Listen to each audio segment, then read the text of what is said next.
Hello, in the theater of an interview, you are the writer, you are the director, and you are the actor too. And the moment the spotlight turns to you, you have all the opportunities to become a blockbuster. আজকের আলোচনার বিষয় ইন্টারভিউয়ারদের করা প্রশ্নের উত্তর কিভাবে দিতে হবে, উত্তর জানা থাকলে সেটা কি করে বলতে হবে এবং উত্তর না জানা থাকলে সেটা কি করে হ্যান্ডেল করা যাবে। Hope the discussion will prove fruitful for you. শুনুন, এটা খুবই স্বাভাবিক যে ইন্টারভিউতে ইন্টারভিউয়ার্সরা যেসব প্রশ্ন করেন তাদের মধ্যে কিছু প্রশ্নের উত্তর আমাদের জানা থাকে আর কিছু প্রশ্নের উত্তর জানা থাকে না, অ্যান্ড দ্যাটস পারফেক্টলি নর্মাল।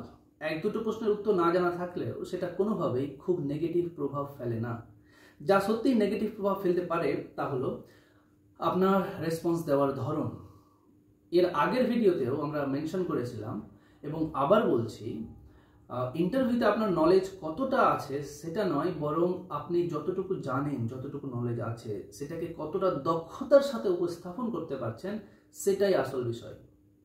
তাই আপনি উত্তর জানেন কি জানেন না সেটা অতটা গুরুত্বপূর্ণ নয়, বরং আপনি কিভাবে উত্তরটা দিচ্ছেন সেটাই বেশি ম্যাটার করে।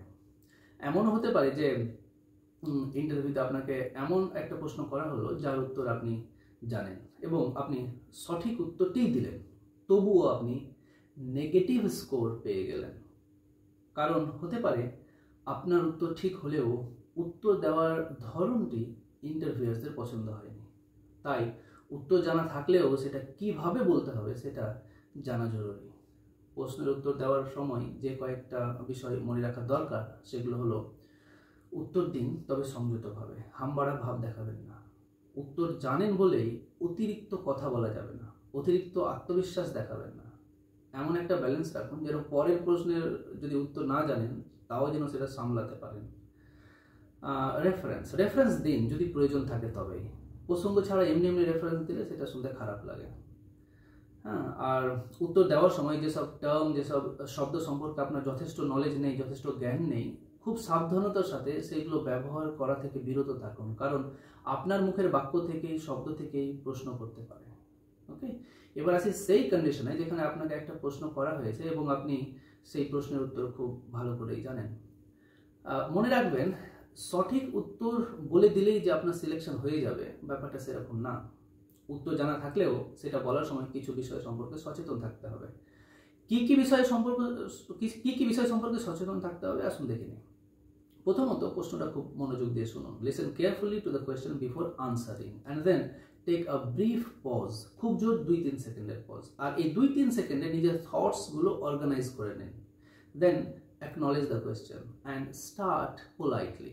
যা বলবেন ক্লিয়ারলি বলুন, ছোট করে বলুন। আর এগুলো করার সময় আরেকটা ব্যাপারে ধ্যান রাখতে হবে, সেটা হচ্ছে maintaining eye contact and confident body language. Next একটা খুব গুরুত্বপূর্ণ বিষয়, একটা পার্টিকুলার আনসার দেওয়ার সময় যিনি প্রশ্ন করছেন তার দিকে তাকে আনসার দিন, এবং আনসার দেওয়া হয়ে গেলেই বা বাকি সময়গুলোতে ইন্টারভিউ বোর্ডে থাকা প্রত্যেকটা মেম্বারের দিকে একবার করে তাকান। এটা খুব জরুরি। পুরো ইন্টারভিউ চলাকালীন যদি আপনি কোনো একটা পার্টিকুলার মেম্বারের দিকে না তাকান, even if that member does not ask any question or does not participate in the conversation, still you need to make an eye contact with him or her. Mind it, it's important to get a good score from each and every member in the board, right? এবার এই প্রসঙ্গে কি কি করা যাবে না সেটা উল্লেখ করে দিই। প্রশ্ন শোনার সঙ্গে সঙ্গে উত্তর দিতে শুরু করবেন না। প্রথমে 2-3 সেকেন্ড ভেবে নিন, কিন্তু এই পজটা যেন খুব দীর্ঘ না হয়ে যায়। হ্যাঁ, don't give too long or too short answer. শুধু ইয়েস নো বললে চলবে না, আবার অতিরিক্ত ব্যাখ্যাও অপ্রয়োজনীয়। Don't try to prove that you have too much knowledge about the topic. নিজেকে টু নলেজেবল অথবা সব জানতা গামছাওয়ালা প্রমাণ করার কোনো দরকার নেই। And don't sound over confident or arrogant, যেমন ও that's very easy for me, বা স্যার এটা তো আমার কাছে কিছুই না। হ্যাঁ, এইরকম অ্যাটিটিউড দেখাবেন না। স্ল্যাং বা ক্যাজুয়াল ফিলার ওয়ার্ডস যেমন আরে, ইউনো, লাইক, এগুলো ব্যবহার করবেন না। আচ্ছা, এতক্ষণ থিওরি বললাম, এবার একটু প্র্যাকটিক্যালে আসি। আনসার দেওয়াটা কি করে শুরু করতে হবে তার যে একটা স্যাম্পল দিয়ে দিই। ধরুন আপনাকে একটা কোয়েশ্চেন করা হলো এবং আপনি সেটার উত্তর জানেন। আপনি রেসপন্স এইভাবে করতে পারেন যে thank you for your question, as far my knowledge is concern the correct answer is, okay, মানে ধন্যবাদ স্যার, যতদূর আমি জানি এটা সঠিক উত্তর হবে, এবার একটা আনসার অ্যাড করে দিন। তারপর এইভাবে বলা যেতে পারে যে the question is quite interesting, the brief answer would be, or the topic is close to my heart, so I'll try to explain it briefly. Another example, from my understanding, I would say that, okay, aro ekta jemon in simple word the answer would be, এইসব sentences add করা যেতে পারে উত্তরের শুরুতে, but আবার বলছি, but এগুলো সব কিছু হচ্ছে কনটেক্সচুয়াল, কনটেক্সট বুঝে এসব সেন্টেন্স ইউজ করতে হয়। এমন অনেক ক্ষেত্রে হতেই পারে যে এসব বলার দরকার নেই মোটেই, সোজাসুজি উত্তর দিতে হবে। এইগুলো তো গেল, যদি আপনার উত্তর জানা থাকে তাহলে সেটার রেসপন্স কি করে করবেন। এবার বলি, আপনার যদি উত্তর না জানা থাকে তাহলে সেটা কিভাবে হ্যান্ডেল করবেন। প্রথমত, উত্তর না জানাটা কোনো অপরাধ নয়, তাই শান্ত থাকুন এবং স্বাভাবিকভাবে স্বীকার করুন। একই সঙ্গে একটা ট্রিক অ্যাপ্লাই করুন। আপনি এরকম একটা মনোভাব প্রেজেন্ট করুন যে আপনি যেটা জানেন না সেটা জানতে আগ্রহী এবং শিগগিরই সেটা জেনে নেবেন। Next, when you don't know the answer, what you must do is maintain confidence. Even while you say you don't know, even if you don't know the answer, maintain your confidence. You can't afford losing your confidence. The moment they feel that you are underconfident, your chance is gone. So you must show them that you are confident in any circumstances, and that's exactly what they want to see in you. Just don't panic, stammer or look nervous. নিজেকে confident show করার উপায় হচ্ছে keeping your look absolutely কুল। আপনার চেহারার এক্সপ্রেশনটাকে একদম স্বাভাবিক রাখুন, panic করবেন না। এই জন্যই প্যানিক করবেন না যে একটা প্রশ্নের উত্তর না জানা থাকলে সেটা মোটেই খুব একটা বড় ইস্যু নয়, কারণ সামনে আরও কোয়েশ্চেন ফেস করার অপশন আছে। So you need to focus on next questions. যেটা একদমই করবেন না সেটা হলো যে উত্তর না জানা থাকলে অভিনয় করবেন না, যেমন স্যার জাস্ট মুখে আসছে না, একটু আগেই মনে ছিল, এই ভুলে গেলাম। এইগুলো একদমই নাটক মনে হয়। ইন্টারভিউয়ার্সরা বোকা না, ওনাদের অনেক এক্সপেরিয়েন্স। ইভেন আপনার যদি সত্যিকারের এরকম হয় যে আপনার উত্তরটা জানা ছিল আর ঠিক সেই মুহূর্তে মনে আসছে না, তা সত্ত্বেও জাস্ট এক কথাই বলে দেন যে এটা আপনার জানা নেই, জেনে নেবেন। ভাবতে বসার বা ভাবার পোজ দিতে শুরু করবেন না। আর একটা ব্যাপার, don't say I don't know bluntly. যদি পারেন সেন্টেন্সের নেগেটিভ ওয়ার্ড ইউজ করবেন না, যার উদাহরণ আমি একটু পরে দিব। নেক্সট ইম্পর্টেন্ট পয়েন্ট, ব্লাফ করবেন না, মানে খুব আত্মবিশ্বাসের সঙ্গে ভুলভাল আনসার দেবেন না, এটা অনেক বেশি ক্ষতিকর।